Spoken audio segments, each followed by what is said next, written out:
Le 24 octobre dernier, Jean-Marc Morandini se rendait au tribunal correctionnel de Paris dans le cadre des accusations de corruption de mineurs qui pèsent sur lui depuis 2016. À l'issue de cette audience, 1 an de prison avec sursis avait été requis contre lui pour avoir échangé des messages sexuels avec 2 adolescents et poussé un 3e mineur à se dénuder lors d'un casting. Le procureur en charge du dossier, Aurélien Brouillet, estimait alors que l'homme de 57 ans avait fait basculer la vie de ses enfants et ne faisait preuve aujourd'hui d'aucune prise de conscience. En plus d'une peine d'emprisonnement, il demandait une obligation de soins.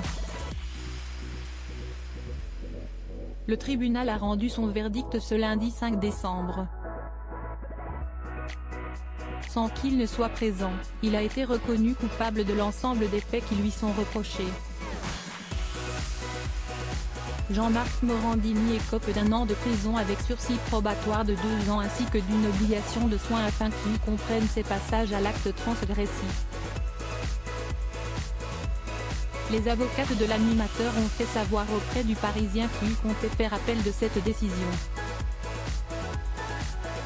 Rappel des faits pour sa défense à son procès, Jean-Marc Morandini devait justifier les contenus explicitement sexuels envoyés à 2 adolescents de 15 ans et revenir sur le casting à son domicile en 2009 pendant lequel il aurait demandé à un jeune de 16 ans de se dénuder et de se masturber.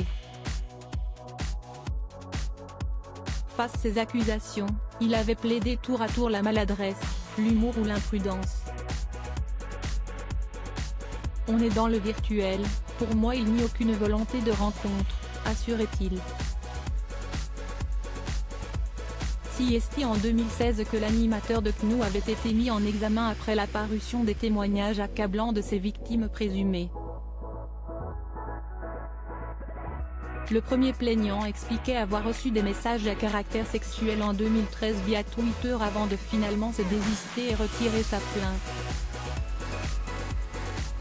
Le second plaignant avait quant à lui révélé avoir été la cible de propositions sexuelles lors de son casting mené par le journaliste pour son projet de remake du film américain Ken Park.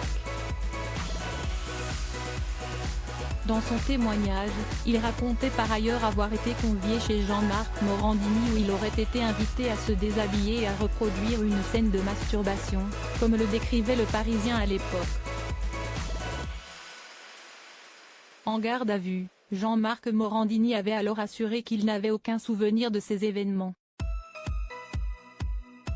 Jean-Marc Morandini reste présumé innocent des faits qui lui sont reprochés jusqu'au jugement définitif de l'affaire.